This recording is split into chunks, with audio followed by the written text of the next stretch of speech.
Feel beautiful. It's the new year. Stunning, right? I know, honey. Men. Attention, Axiom shoppers. Try blue.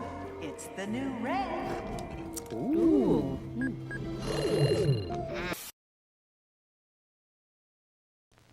I'd like to buy the world a home and furnish it with love. Grow apple trees and honey bees and snow white turtle doves. I'd like to teach the world to sing. Sing with me. Perfect harmony. I'd like to buy the world a home and keep it company. And the real thing. I like to teach the world to sing. In perfect harmony and dignity. And I'd like to buy the world a coat and keep it company. It's the real thing. What the world wants today. It's the real thing. What the world wants today. It's the real thing.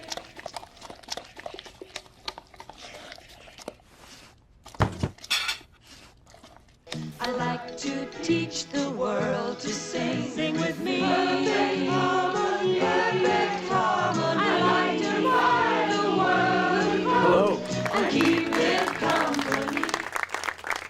Just a quick test here. Were you guys trying to find to see if you recognize each one of those things? Oh, I know that's that one. That's that one. So one of my favorite games is like geeking out about Cannes and the past and current winners. But this is, I've been coming to Cannes for the last 20 years, every year, and geeking out about the winners. What does it mean? What the juries try to tell the world. And 2 years ago, I was invited by the guys at Adobe to go on stage with them and share the stage, and did like a 15-minute presentation with this theme here. If advertising was being invented today, how would we do it? And it was I got so many emails about that. I felt like I decided to make a full presentation about this, not as an attempt to answer all the questions in the world, because there's too much arrogance to do that. So this place is about trying to answer those. It's not my job. This is the Cannes Festival collectively to try to understand how we do things today, if it was being invented today.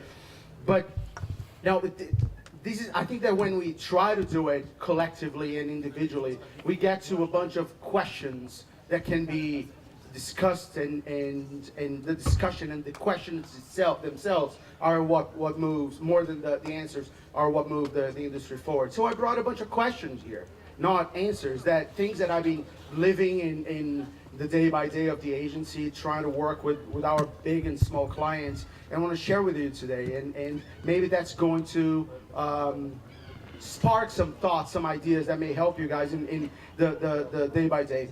The first question I think that's related to that, if we're inventing advertising today, how we do it, is what kind of future are we talking about? If we are inventing today for what the world of advertising is going to look like. So I made this question to a couple friends, put on Facebook, called a couple of them.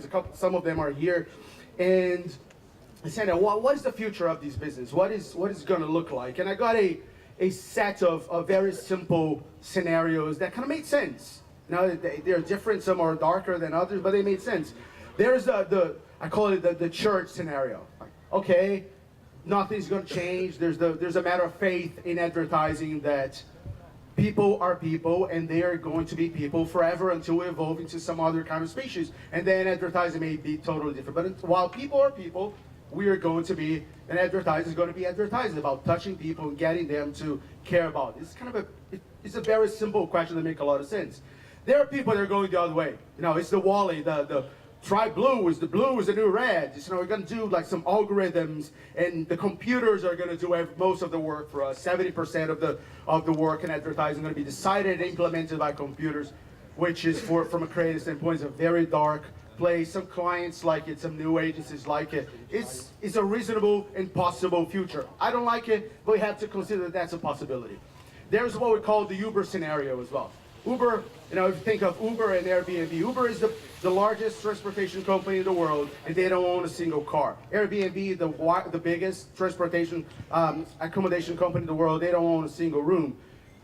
There's some people, some prophets of advertising saying that, the future of advertising is going to be like that someday. It's going to be a bunch of people, not about agencies, about talented people connecting and working together. And so at someday, there will be an Airbnb of advertising, an Uber of advertising. Let's see if that happens. There's the Tesla scenario. You know what? There's the work that advertising agencies are going to do is going to be less about telling stories and metaphors for advertising, for products, and more about implementing new features and new ideas that will differentiate the product inside of the product themselves. Agencies like RGA, for example, work exactly on that sweet spot. So if you believe in that, go ask Bob Greenberg, not me. I like the last scenario more, I call the Pixar scenario. People like stories, and the more we give control to them in terms of what stories they're going to watch and how they're going to spend their time, the more we can actually tell better, more interesting, longer, deeper stories. If you ask any director, any big director that has worked on feature films and try to do advertising, at some point they're going to tell us, I hate doing that because 30 seconds, by the time that I set up the mood to tell the story is gone. They don't like it. Although once you learn the tricks, you can pack a lot of information there and they appreciate it later. I've seen John Lester talking about how working on advertising helped him set up Pixar in a totally different way. He said, the first works that we did were not Toy Story, were some ads that we did, and my ideas were better than the agencies, but I couldn't do that in 30 seconds, so I ended up doing theirs. So that's an exercise that helps a lot. But we are not locked into 30 seconds anymore. People that like stories, the audiences, they allow us to tell more. So I'm going to focus more on these last scenarios of knowing that the future is probably going to be a combination of all those. So I'm not saying that it's just that, but I'm going to focus on that because I think it's the one that I have a better experience to share, right? And so as I said, there are a couple questions related to that, and a couple conclusions. Some of them are mind-boggling and very unsettling. The first one, that is something that happened from a conversation that I had with some executives in Hollywood. It's a story that who matters. So this is where it came from. I was talking to a friend that is a big producer, a big TV producer. She gave the green light to some of the biggest series in the world, including 24. Right? And I was talking to her, I said, hey, advertising agencies have so many ideas that we waste. We present and they never see the light of the day. What can we do with them? And is there a place in entertainment for them? So is there a way to bring ideas to entertainment based on our rejects? They're super cool. She looked at me, so it was painful to see the pain in her eyes. And she was like, kid, you have to understand one thing here. In this city, ideas don't mean anything. And I was like, what? And I grew up in this industry. Like for the last 20 years, I've been coming here to Cannes and hearing that the idea is king, right? Ideas, nothing else matters, only the ideas. And then Hollywood, that is theoretically a more evolved idea space. It's pure idea. Ideas don't matter. There are great ideas here in every corner in Hollywood. What matters is the people behind those ideas. So what do you mean? Of course I look at some good ideas, she told me. Of course I look at some good ideas, but I also look at the idea matched with a person that I know that can pull it off and make it great and make it work and make the audience fall in love with it. And I think that this is something that it's a very interesting lesson for this world. It's mind-boggling, it's very unsettling. The most unsettling thing I've learned in the last 5 years. But it helps. Let me show you one little thing here. The things that we have done recently that is not an award-winning idea, but it's still one of my favorite, more heartfelt projects that we did for Coca-Cola, and I will explain why I'm talking about this.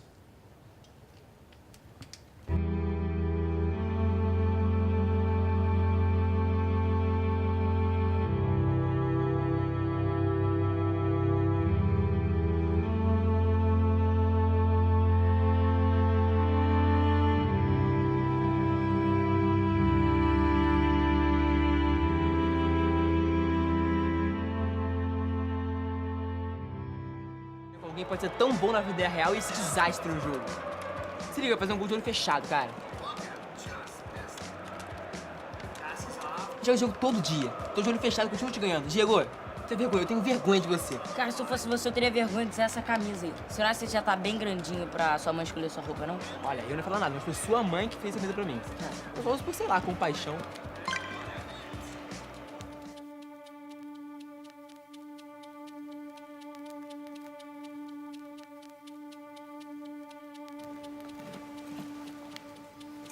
Sabe, Diego, eu aposto que... Espera.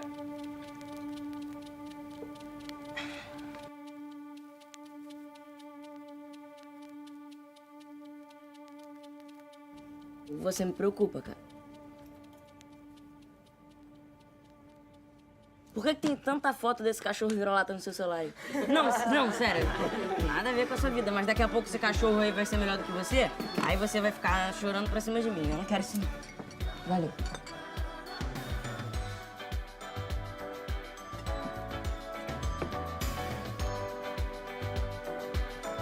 Vamos na partida? Bora. Mas eu já escolhi o time melhor aqui e você... Não tem problema, ver o time pior te ganha, cara. Tá, vamos ver então.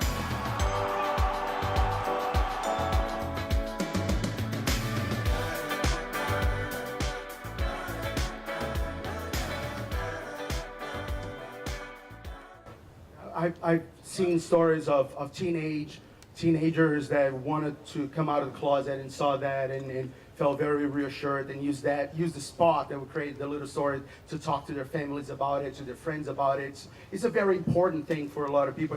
And being from living in San Francisco, where the gay cause and the gay movement is so important, it was a very important project to work on. But what I wanted to talk about here is not necessarily the idea of the story, is that behind this, together with the agency, we hired this guy, we brought this guy called Dustin Lance Black. That is a guy who wrote Milk, an Oscar-winning director, screenwriter. He wrote the script with us, and he directed with that. And why do we do that? Could we have written the script ourselves? Yes. Would the script be better if we have an Oscar-winning director? Yes. But there's more than that. There's the fact that who matters. Who is behind these things matter. So by bringing someone like Dustin, that gave us credibility on that specific movement with the gay community. It's like, you know what? This is a guy that actually knows what he's talking about. He understands it. He's an Oscar-winning writer. He's part of this, and he knows what he's talking about. And that gave a lot of weight for this, which leads to the next question, isn't it? We as an industry, we need to be him. We are not. Right now, we grew up for the last 20 years learning that ad agencies need to hide and say, you know what, the client needs to shine on the work that we put out in the world. When the press starts to talk about it, let the clients shine and the agency let's stay behind. But the problem is in a scenario where who matters, we need to put our name out there. Because we need that, like from the makers of that, from the writers of this. We need to start to put our names out there. Because it's going to matter for the audience, it's going to matter for ourselves as a business, it's going to matter for our clients to know that once they are hiring the agency, they're not hiring a bunch of people that bring ideas, they're bringing a lot of people that bring credibility, that can pull it off, that will bring an audience together with them. We need to start to work our brands to the other side of the funnel, to the real audience as well. And this is totally different from what we have been doing. It's polar opposite, 180 degrees from what we have been doing for the last few years. So as mind-boggling as the fact that we need to start to talk to people with that ideas are not as important as we thought. Now we need to put our names out there in the world. It's kind of an interesting thought. The other thought is the problem of ownership. One of the projects that we have done, the one that won the latest Grand Prix here, is a movie, the film Interactive that we did for Intel, and is one of 4. I'll play a very short version so you can understand what it is, and then I'll talk about ownership, but there's kind of some interesting stories behind that.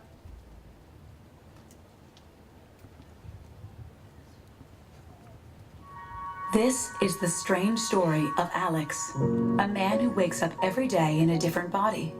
One day, though, Alex fell in love, and that is when everything changed. The Beauty Inside, inspired by Intel Inside, featuring the Toshiba Ultrabook, starring Topher Grace, Mary Elizabeth Winstead, and the audience. Because Alex looked different every day, anyone in the audience could play him and be featured in the film. Each episode contained a few webcam diaries in which real fans actually wrote and acted out some of Alex's most intimate moments in the movie. I called her 3 times today and hung up every time. So we did that. Won like 3 Grand Prix here, was huge audience, and we started to get some very interesting phone calls. Movie studios started to reach out to us and say, hey, I'm thinking, but then one of them got very serious. Funny enough, it was a studio from Korea. And then to play part of the trailer here so you can see how interesting this is. 내 친구가 하나 있는데 얘가 자고만 일어나면 얼굴이 막 바뀌어. 남자로 일어났다 여자로 일어났다 할아버지로 일어났다가 막 할머니로 일어나고 막 그런다니까. 어제는 손바닥이 얼굴보다 컸는데 오늘은 얼굴이 반이나 크네. 나는 자고 일어나면 모습이 변한다. 이 의자는 좀 아쉬울 것 같아요. 저 잠깐만요. 오늘 엄청 연습하고 왔거든요. 그쪽이랑 같이 밥 먹고 싶어서. 왜 꼭 오늘이에요? Ready to play the entire trailer, but it's mind-boggling. I went to a theater to see my own work done in Korea, almost shot by shot, exactly the same. It's like, why does it feel like I was in a bizarro world? But they took a 45-minute thing and turned it into 2 hours. You can actually watch it on iTunes if you're curious. But it's interesting to see a piece of advertising turn into entertainment. Now they want to bring it to make an American production, a Hollywood production based on that. But here's the trick. When they reached out, the clients, like it happens in advertising, they owned the project. They owned the idea. They owned both Intel and Toshiba to make it more complicated, 2 clients. And the guys were like, I want to make a movie out of it. And so, okay, so I want to pay for it. And they said, okay, but we cannot make money. We cannot sell it. We're not set up to sell movie rights. They couldn't do it. And it almost didn't happen because they could not make it go. They were tripping on themselves. So we felt like, you know what, here's the deal. Transfer the rights to the agency. We can do it. We can make money out of that. And that's going to work as let's take that as a bonus for the success, for the success of the campaign. And it's okay, it was not a lot of money, but there potentially can be later. But the fact is, when they transfer to the agency, it allows us to actually make it happen. And it turns into a movie in Korea and potentially a Hollywood movie. So currently, clients own everything that is done. When you go entertainment, if they do that, we're in trouble because no one can make actually anything out of it. So we need to rethink the ownership of the ideas, which is a fascinating topic again. Another thing that is like breaks the spine of our industry. So all those things is like, fuck, what do we do? It's kind of, they're attacking the basis of how we operate as an industry. There's no 80-20 structure. We are all set up to, as clients and agencies, to put 80% of the money on media and 20% on production, which makes sense when you're buying audience, right? But in a world that you cannot buy the audience because the audience owns themselves and they can decide what they're going to watch, they decide what they want to skip, what they want to play on demand, what they want to watch live, it's getting harder and harder to actually buy that audience. So as advertising become more and more content, we need to convince them to watch. Imagine if the next Avengers movie, you read on the press something saying that, you know what, the next movie, 80% of the budget was spent in an amazing campaign promoting it. You're not gonna go watch it, right? You need to see the money on the screen. The money needs to be shown. So some of the Intel work that we have done is they go like between 40-60 and 60-40. And I think this is the kind of getting the right balance to it, because you still spend enough money to get an audience, to get people to see it, but you put enough money on the screen so they come watch you. And this is, again, breaks the spine of how the business models of our entire industry.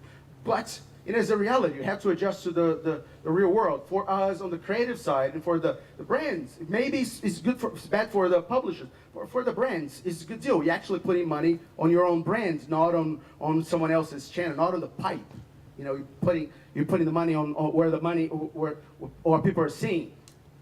Let me show an example of something that is going to be on the award circuit next year, but it's going to hit theaters in a month. It's a work that we did for a company called NetScout. It's one of the biggest internet security companies in the world, right? But they're very unknown by the general public. Only the people that work, the engineers that work with security know them. And they wanted to be better known because internet security is becoming a CEO issue. Everyone in the big companies are getting involved in this decision. So we proposed to them, say, take the entire money, 100% of the money is spent on production. Let's produce this movie.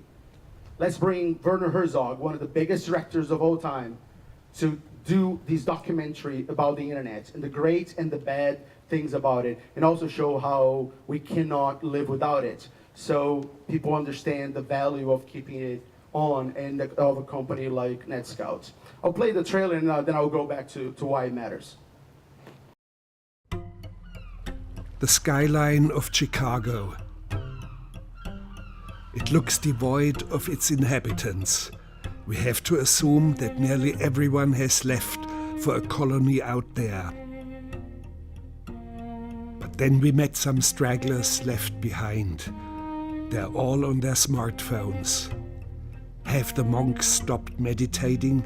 Have they stopped praying? They all seem to be tweeting.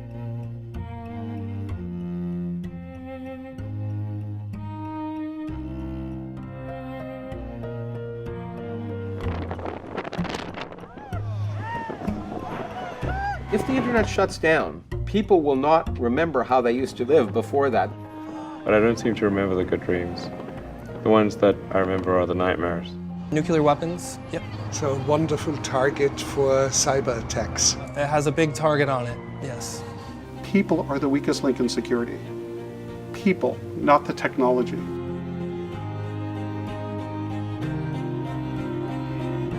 The internet was designed for a community that trusted each other. The internet is a manifestation of the Antichrist.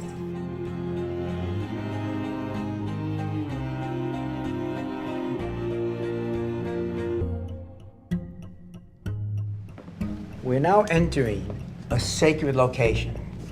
It's the location where the internet began. To log in, you have to type L-O-G. So Charlie typed the L, and he said, "You get the L?" And Bill said, "Yep, got the L." Type the O. You get the O? Yep, got the O. Type the G, you get the G? Crash. So the first message ever on the internet was lo, as in lo and behold.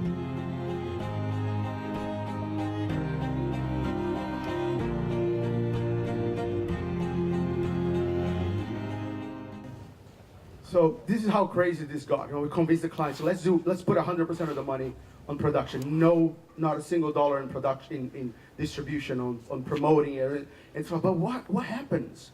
Like, wait, trust us. We're gonna get a great director, and it's gonna work. And they said, okay. And oh fuck, they said, okay. What do we do now? So we brought Werner to do it. And the moment we started to talk to producers, to distributors, to Netflixes of the world, like, we're doing this with Werner, and okay, we want it. So, okay, we're up to something. Okay, let's greenlight. Let's start to spend the money because now we believe that we can do it. Shot the entire movie, talked to the guys at Sundance, showed them the movie, they fell in love with it. So we want to premiere that in Sundance. First time the Sundance allowed a branded movie to play as a part of their their main selection. So great, that's a good beginning. Placed there, kind of 2 nights, packed house because of the theme and because of Werner, not because of NetScout, but NetScout was there.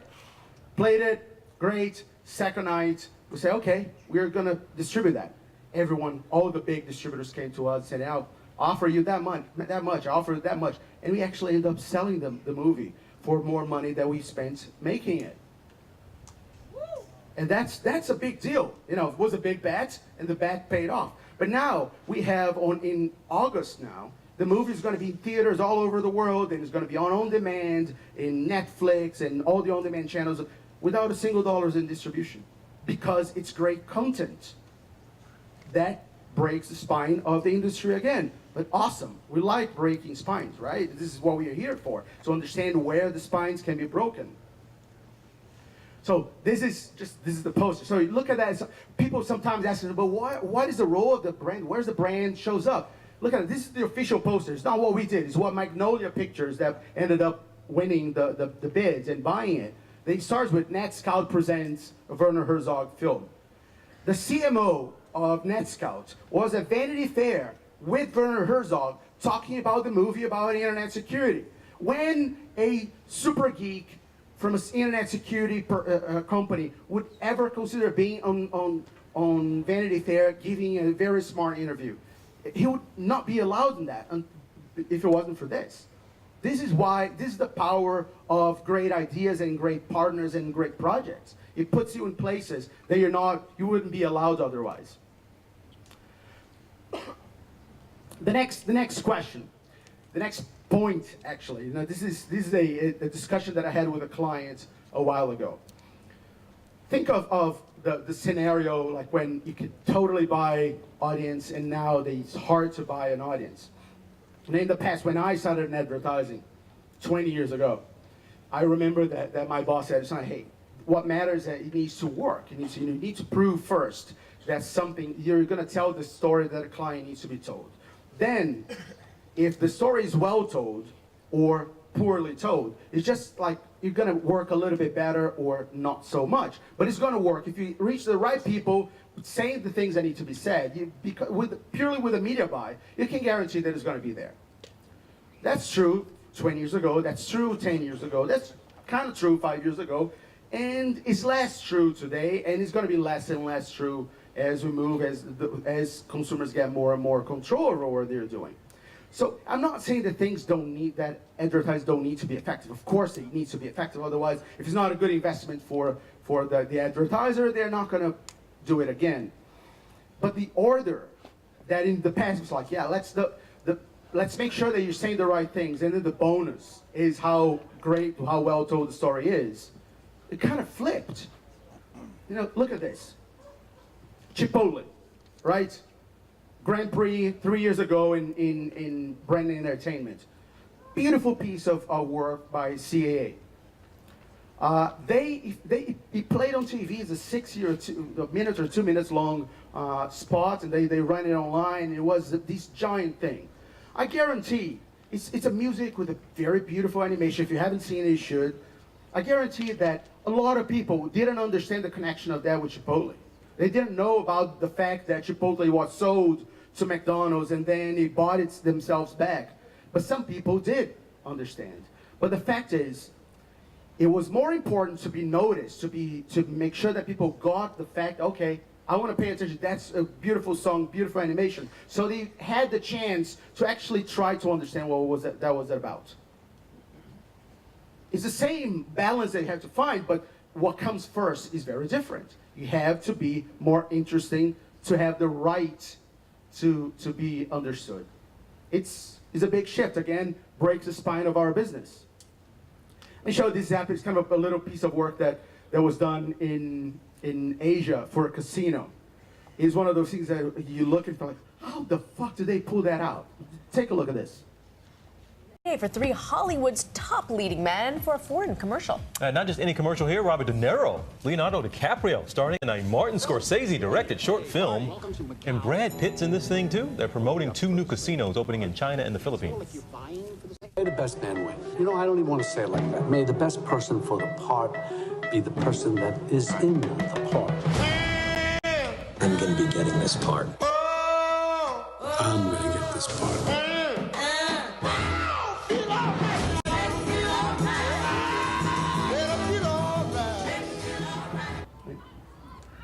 Can you imagine kind of getting in front of the client? So we have an idea, right?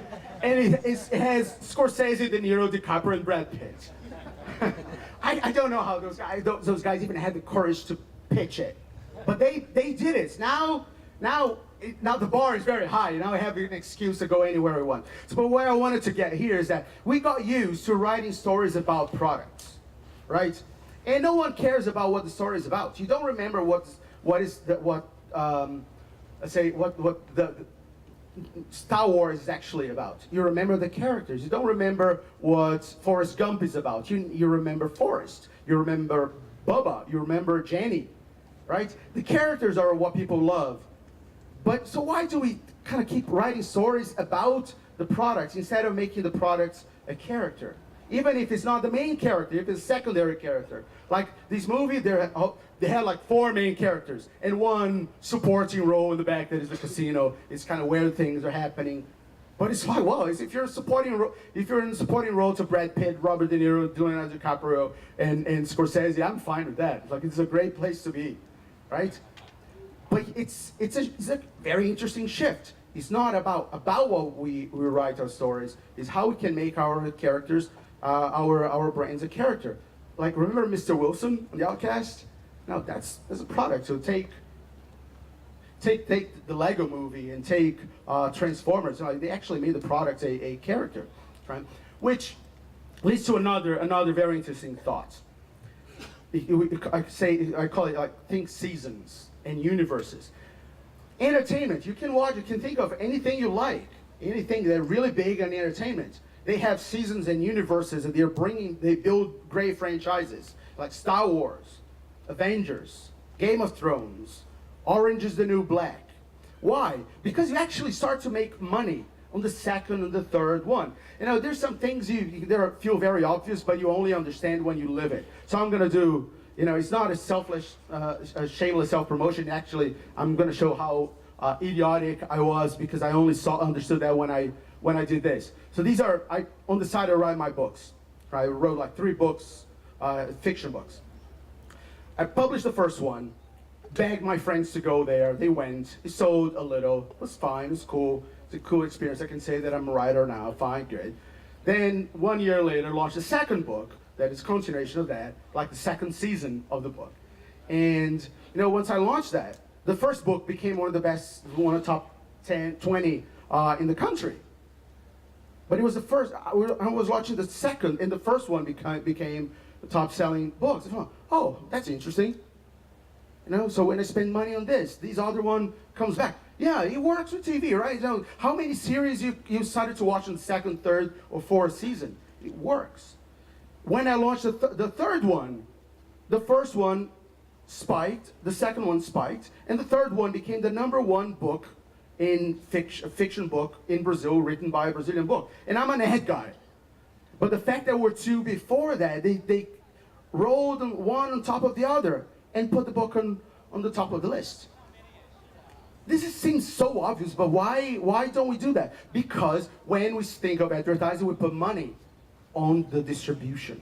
We put money on the media side. And that's how we make our money. This is how the industry is structured. So we need to put more money but it's not how it works. If we take a piece of content that people like, the second time, you don't need that money to bring that audience. The audience comes with you. You need that money to make it grow. And so if you think about seasons and universes and work on top of what you have done in the past instead of trying to reinvent the wheel every single time, you can build something very different. You can leverage your content. If you're thinking about content, not ads that you're paying to watch, that makes total sense. Think of Lego. One of the greatest pieces of branded content ever. The Lego movie, they're doing the Lego Batman movie. They took one character from the movie that everyone loved, did a movie about that. Awesome. Let's say a more in-house example. You saw the case study for Beauty Inside. The Beauty Inside was the second of a series of 4 movies. The audience of the first one was pretty good.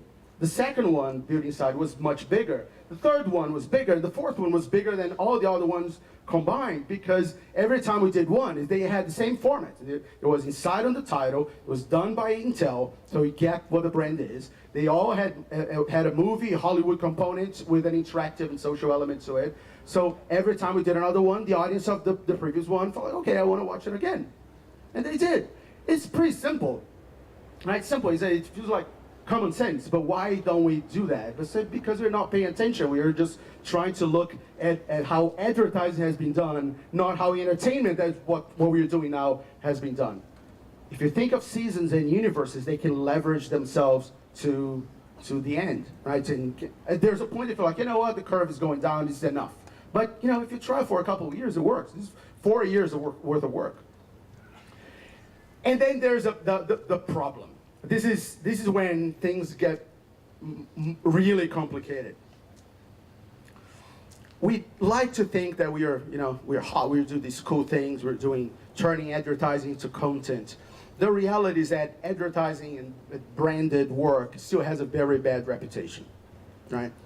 One of the things that I was working on, I wanted to promote it. I wanted to enter in award shows and everything, and the clients looked at us at some point and thought, you know what? I think you shouldn't enter in any award show after this point, after you reach maturity on the audience, because if the critics, if the newspapers and the journalists and the bloggers start to see this as advertising, they're going to write it down, to kind of write bad reviews of this, because it's like, yeah, it's branded. Especially on the documentary side, this is crazy. But so make sure that people understand that as content first, and then we say that there's a brand behind. That's a reality that we need to deal with that. But I think as an industry, we have a bigger job, that is giving advertising a better name, a better reputation. Because we are responsible for that things. Like the fact that if critics hear that something we're doing is an ad and they're going to give a bad review, is because we have failed as an industry to prove that we are relevant, that we can be interesting, that we're not doing something that is good for the brand. We are there doing the very difficult job of doing something that is good for the brand and the audience at the same time. Right now, they look at us as artists that sold our souls. We don't deserve any audience. We don't deserve any attention. But we need to, as an industry, we need to prove that we're better than that. We are doing actually work that is more complicated. There's so many examples in the past of arts that have been sponsored by big companies, by big corporations, by big groups, big investors. Why can't we do that now? And we're going to have to do it. Otherwise, we're not going to be able to succeed. We have to make people feel comfortable. They are comfortable on YouTube. Why aren't they comfortable with seeing that on Netflix or on Hulu or any other, or on the theater? We need to do a better job of that. All those things that I'm saying, think of the Oscars, by the way. Lego Movie was competing for the Oscars. It was against the main competition was Brave, which is not it's not at the same level, but Brave won the best animation that year, because in the end, the Lego Movie was done by a brand, and they couldn't get over that thing. I remember when we won an Emmy for the building side, they left it because the typical thing actually happens. You go on stage, you speak, you thank your wife, your kids, and all people that you didn't see because you're working too hard. I did that. Great, awesome, left the stage. Then a person from the Academy just called me in the corner and said, hey, I need to tell you this. The Academy was incredibly uncomfortable with giving you guys this. First, because it was done on YouTube, and we are all about promoting TV. Second, because there was a brand behind this, and we didn't want to give something done for a brand because it's not good for the industry. So they actually actively talk about it. We should not allow brands to play in our backyard. How do we change that? Because we are not going to be able to compete on the top layer, no matter how good the content that we do is, if we don't work on that reputation. Talent is not going to want to work in the same way. The critics are not going to do it. The award shows on the entertainment side are not going to allow us to play, because if we're going to be playing content, it's not just Cannes. You need to win Golden Globes and Emmys and Oscars as well. Who's going to be the first brand to win an Oscar? I don't know. It may be one of you guys. But first, as a group, as a generation, you need to fix that. The reason why I'm doing this is all these questions, they're real questions that I'm facing day by day. I was telling some friends yesterday that I'm spilling the beans. It's an open kimono thing. These are the things that in another time, maybe people feel like, yeah, they're trade secrets. You cannot share those things. No, but it's important for me as an agency to share because we need this to work this as a generation. It's not one agency alone that is going to solve any of that. We need 10, 100, thousands of agencies to solve these problems together so we can educate the entire market. We need a new pact. That's what we need to do. We need to think, again, how the relationship between agencies, clients, production companies, talent, critics, everyone, we need to understand how do we work together again. Because it's not how we have been working. It's not the way we have been paid. It's not the way we pay each other. It's not the way we own the work. Everything is different. Where the money goes, who owns it, the perception of what we're doing. This is all very, very fundamentally different. And we need a new pact for that. We need to start today and look around and say, if we need to solve those questions as an industry, as a group, as collectively and individually, so we can actually have a chance to do what we aspire to do. 10, 20 years ago when I started advertising, someone in the agency told me, you know what, advertising people are filmmakers that didn't have the balls to really go far enough or didn't have the talent. And I feel like, I always felt it was very uncomfortable, and I don't like that idea. I'm doing what I love, and that's it.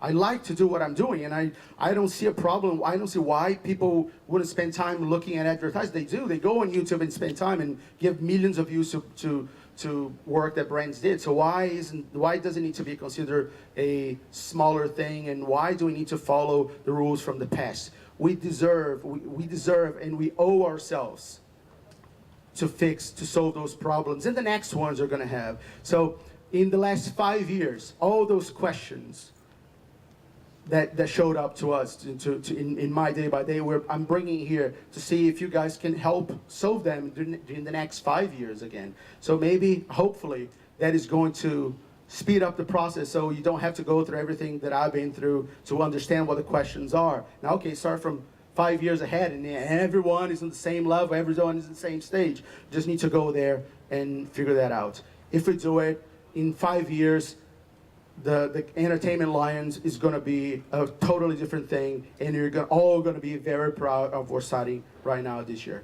Thank you very much.